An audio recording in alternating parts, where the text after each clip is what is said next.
দেখুন গ্রামবাসীরা নুরুল পাগলার বিষয়ে কি বলে, রাজসাক্ষী কি বলতেছে, মুরব্বী লোকটা কি বলতেছে, দেখুন, শুনুন, নিজের কানে শুনুন। লোকমুখে শুনেছি যে গোয়ালন্দার এক পাগল আছে, অনেক কিছু জানে। তো সেই মন মানসিকতা নিয়েই আমি প্রথমত আসি 1975 সালের দিকে। আমরা তিনজন একসঙ্গে আসি।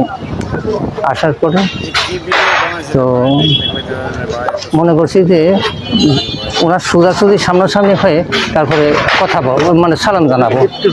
সালাম সরাসরি সামনাসামনি না হয়েই একটু সাইড থাকতেই, বাড়ি কোথায়, কালো যান, চলে যান, বাপ মার খেদমত করেন গে, অসভ্যপনা